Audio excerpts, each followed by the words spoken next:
6 Things About Islam. In the words of Swiss journalist and author Dr. Roger de Pasquet, the West, whether Christian or de-Christianized, has never really known Islam. Ever since they watched it appear on the world stage, Christians never ceased to insult and slander it in order to find justification for waging war on it. It has been subjected to grotesque distortions, the traces of which still injure the European mind. Even today, there are many Westerners from whom Islam can be reduced to 3 ideas: fanaticism, fatalism, and polygamy. Of course, there does exist a more cultivated public whose ideas about Islam are less deformed. There are still precious few who know that the word Islam signifies nothing other than submission to God. One symptom of the ignorance is the fact that the imagination of most Europeans, Allah refers to the divinity of the Muslims, not the God of the Christians and Jews. They are all surprised to hear, when one takes the trouble to explain things to them, that Allah means God, and that even Arab Christians know him by no other name. 6. Muslims and Jesus. Misconception: Muslims hate Jesus. There are many similarities between the historical reference of Christianity and Islam.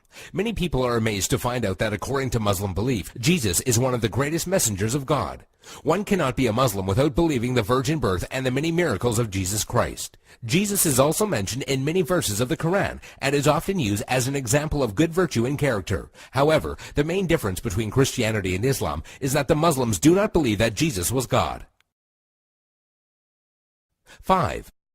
Islamic Jihad. Misconception: Jihad means to fight for the sake of God.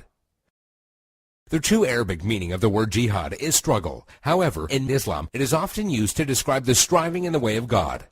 There are many forms of jihad, but most important ones are jihad al-nafs, jihad against oneself, jihad bil-lisan, jihad by being vocal, jihad bil-yad, jihad by using action, and jihad bis-sayf, jihad by using the sword. Each jihad is ranked differently, and it was reported that Muhammad returned from a battle and said, "We have returned from the lesser jihad, going into battle, to the greater jihad, the struggle of the soul." This means that a Muslim struggling against himself and his soul is more important than the jihad of going into war. Another misconception is that only when a person dies in war does that person become a martyr. This is, however, false, and it is believed that anyone doing anything for the sake of God and is killed becomes a martyr. A person who dies while performing pilgrimage in Mecca, a woman who dies while giving birth, or even someone who dies in a car crash while he was on his way to the mosque are all considered martyrs. 4. Muslim savages. Misconception: Muslims are savages and barbaric during war. Quite the contrary. When it comes to the conduct of war, there are 8 rules that every Muslim army must obey. 1. Do not commit treachery. 2. Do not deviate from the right path. 3. Do not mutilate dead bodies. 4. Do not kill children. 5. Do not kill women. 6. Do not kill aged men. 7. Do not harm or burn trees. 8. Do not destroy buildings. During the Crusades, when Saladin defeated the Franks, he honored the defeated Frankish army and supplied them with food. And during the Third Crusade, when Saladin's enemy King Richard fell sick, Saladin sent him a gift of fruits and horses. 3. Women's rights. Misconception: Women have no rights. The image of a woman wearing a veil from head to toe, a woman who gets unfair justice, or a woman who is not allowed to drive, is an all too familiar notion when it comes to women treatment in Islam. And while there are Muslim countries in the world that do implement many harsh rulings against women, this should not be portrayed as Islamic law. Many of these countries have cultural differences that go against the teachings of Islam. It should be noted that during pre-Islam Arabia, women were used for fornication only and had no independence. The birth of a daughter in a family was considered humiliating, and the practice of female infanticide was uncontrolled. When Islam came back to being, verses in the Quran condemned the practice of female infanticide. Islam gave back many human rights to the women, and Muhammad was even reported saying that women are the twin halves of men. A Muslim woman is allowed to reject and accept any suitor for marriage, and has the right to seek divorce. There is nothing in Islam that forbids a Muslim woman from exiting her house and is allowed to drive.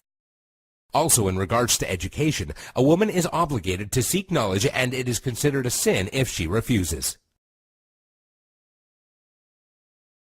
2. By the sword. Misconception: Islam was spread by the sword. Historian Delasio Leary states, history makes it clear, however, that the legend of fanatical Muslims sweeping through the world and forcing Islam at the point of the sword upon conquered races is one of the most fantastically absurd myths that historians have ever repeated. There is no record in history that shows people forced by sword point to convert to Islam. When Islam spread through countries, they would set up private churches and synagogues for the non-Muslims they were governing, and because of the good treatment they had received, they themselves would convert. If one considers the small number of Muslims who initially spread Islam to the west, all the way from Spain and Morocco into the east from India and China, one would realize that such a small group of people could not force others to be members of a religion against their will. It is also interesting to note that when the Mongols invaded and conquered large portions of the Islamic Empire, instead of destroying the religion, they adopted it.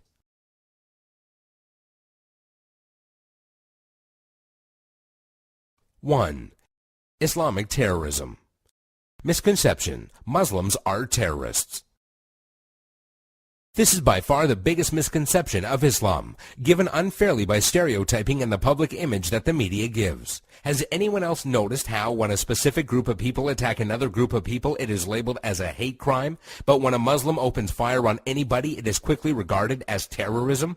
Many political dictators and officials or extremist groups use the name of Islam as a strategy to garner followers and attention when many of their practices go against the true basis of Islam.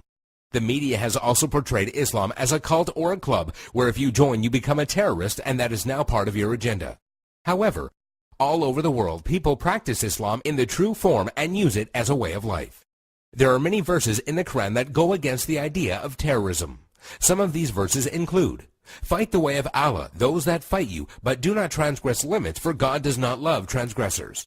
This basically means do not fight except in self-defense, and even in doing so, do not go beyond defense. Another verse states, "If they seek peace, then you seek peace," which means do not attack people for no reason or kill innocent people. There is nowhere in Islam, whether it be in the Quran or the teachings of Muhammad, that promotes the killing of innocent people.